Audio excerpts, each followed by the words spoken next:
आज मैं लेकर आई हूँ दाबेली की रेसिपी। यह दिखने में जितना कलरफुल होता है खाने में भी उतना ही मज़ेदार होता है। खट्टा मीठा तीखा चटपटा आपको सारे टेस्ट आएंगे इसमें। तो चलिए इस बहुत ही टेस्टी दाबेली रेसिपी को बनाना शुरू करते हैं।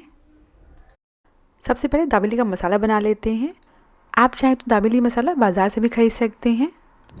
फ़िलहाल हम दाबेली मसाला घर पर बना रहे हैं, तो इसके लिए एक पैन में 1/4 कप साबुत धनिया ले लेंगे, 1 टेबलस्पून जीरा, 12 काली मिर्च, 1 तेज़पत्ता, 1 चम्मच सौंफ, 8 से 10 लौंग, 2 काली इलायची, 1 इंच दालचीनी, 1 टेबलस्पून सफ़ेद तिल, 2 टेबलस्पून सूखा घिसा हुआ नारियल डाल देंगे, 4 सूखी लाल मिर्च, आधा चम्मच काला नमक, 1 चम्मच आमचूर पाउडर, 2 चम्मच कश्मीरी लाल मिर्च पाउडर।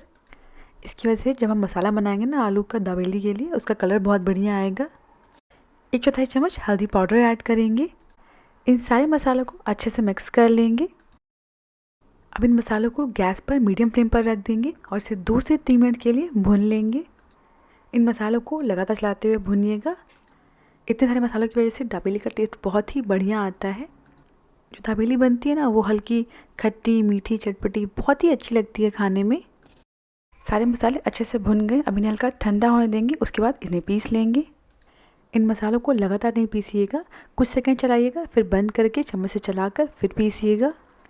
ऐसा करने से जो मसाले हैं उसमें मॉइस्चर क्रिएट नहीं होगा अंदर की हीट की वजह से। अब इसमें आधा चम्मच चीनी ऐड करेंगे। मसाले भूनते समय चीनी को नहीं ऐड करिएगा, चीनी को लास्ट में ही ऐड करना है ग्राइंडर जार में। अब इन सारे मसालों को अच्छे से पीस लेंगे। पीसने के बाद इसे एक बोल में निकाल लेंगे और इसी के साथ हमारा दाबेली मसाला बिल्कुल रेडी है। इसे आप 2 से 3 महीने के लिए आराम से स्टोर करके रख सकते हैं।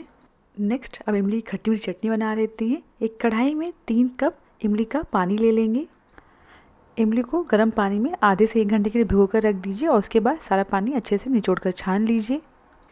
अब इसमें 1 चम्मच नमक ऐड करेंगे, 1 चम्मच कश्मीरी लाल मिर्च पाउडर, इससे चटनी में बहुत बढ़िया कलर आएगा, और 1/4 चम्मच काला नमक ऐड करेंगे। अब इन सारी चीज़ों को अच्छे से मिक्स कर लेंगे और इन्हें मीडियम हाई फ्लेम पर पकने देंगे जब तक ये जो इमली का पानी है ना, ये हल्का गाढ़ा ना हो जाए। बीच बीच में 1-2 बार चलाकर चेक करते रहिएगा। ये देखिए मिक्सचर कितना ज़्यादा गाढ़ा हो गया है और ये जो मिक्सचर आप देख सकते हैं लैडर पर भी स्टिक हो जा रहा है। पकते हुए ये मिक्सचर लगभग आधा हो गया है।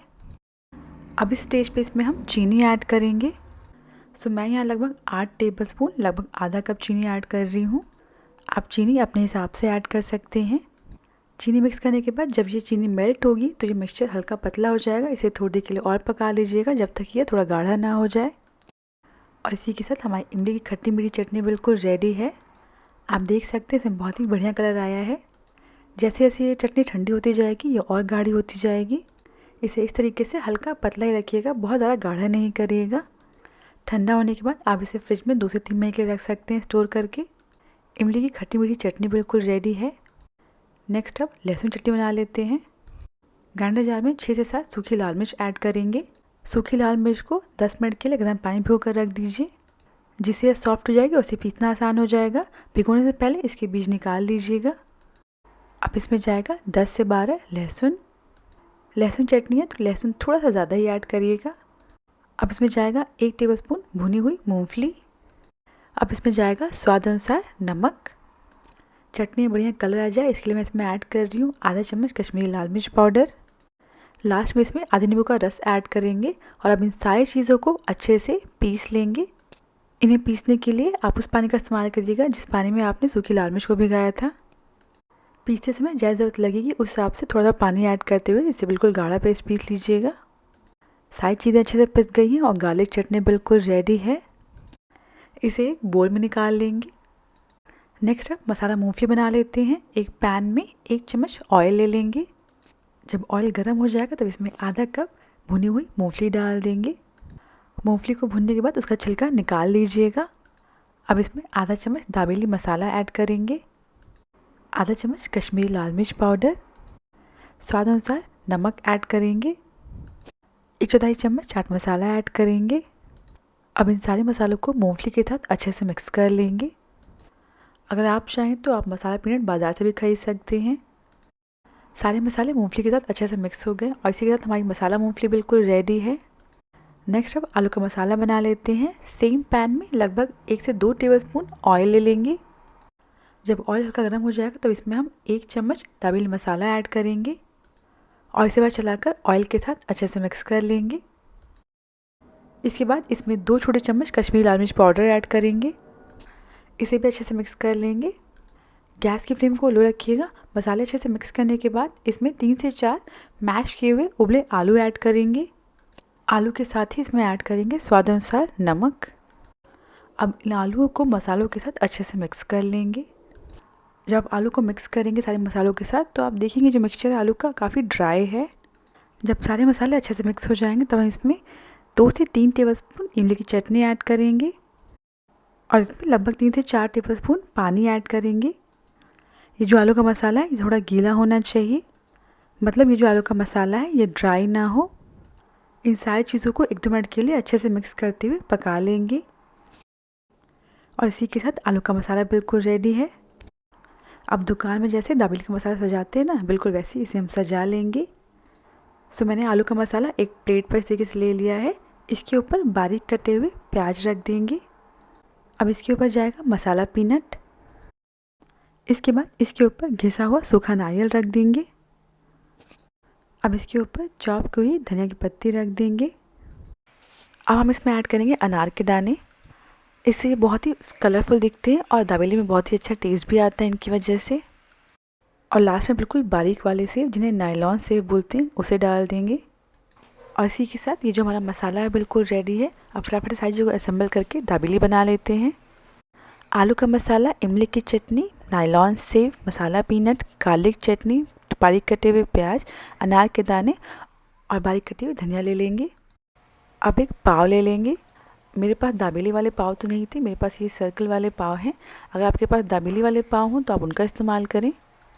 दाबेली बनाने के लिए जिस पाव का इस्तेमाल करते हैं वो बहुत ही सॉफ्ट होता है। दाबेली वाले पाव ना हो तो आप सिंपली बर्गर बन भी ले सकते हैं। अब इसके ऊपर जो हमने गार्लिक चटनी बनाई है वो लगा देंगे और गार्लिक चटनी के ऊपर इमली की चटनी लगा देंगे। अब इसके ऊपर जो हमने आलू के मसाले का मिक्सचर बनाया है वो रख देंगे। आलू के मसाले को पाव के ऊपर अच्छे से फैला दीजिएगा। आलू की एक लेयरिंग करने के बाद इसके बाद हम इसके ऊपर एक और लेयरिंग करेंगे, पर उससे पहले हम इसके ऊपर थोड़े से प्याज, थोड़ी सी मसाला मूंगफली, थोड़े से अनार के दाने, थोड़ा सा नायलॉन सेब और थोड़ी सी धनिया पत्ती रख देंगे और थोड़ी सी इसके ऊपर से इमली की चटनी डाल देंगे।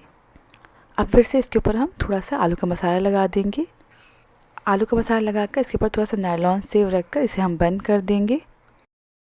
अब दाबेली को हल्के हाथ से प्रेस करते हुए बंद कर लेंगे और इसी तरह हम बाकी दाबेली को भी रेडी कर लेंगे। अब लास्ट स्टेप, इन दाबेलियों को सेक लेते हैं। तवे पर थोड़ा सा बटर डालकर इस तरह से फैला देंगे। इसके ऊपर जो हमने दाबेली रेडी किया है उसे रख देंगे। इन्हें कुछ सेकंड के लिए नीचे साइड से सिकने देंगे। जब ये नीचे साइड से हल्के सिक जाएंगे इन्हें हम पलट लेंगे और दूसरी साइड से भी सेक लेंगे। ध्यान रखिएगा इन्हें क्रिस्पी नहीं करना है, बस हल्का सा कह लीजिए गरम करना है। इन्हें फिर गर्मा गर्म सर्व करें, ये खाने में बहुत ही बढ़िया लगते हैं। कुछ सेकंड सेकने के बाद इसे वापस से पलट लेंगे और फिर तवे से उतार लेंगे। और इसी के साथ हमारी दाबेली बिल्कुल रेडी है। लास्ट में जस्ट गार्निशिंग के लिए आप इसके ऊपर इस तरीके से नायलॉन सेब लगा सकते हैं और बस आप गर्मा गर्म इन दाबेलियों को सर्व करें। यह हर किसी को बहुत पसंद आएगा। ये डिश दिखने में जितना कलरफुल है खाने में भी उतना ही फ्लेवरफुल है। अगर आपको रेसिपी पसंद आई हो तो प्लीज़ मेरे चैनल को सब्सक्राइब करना ना भूलें।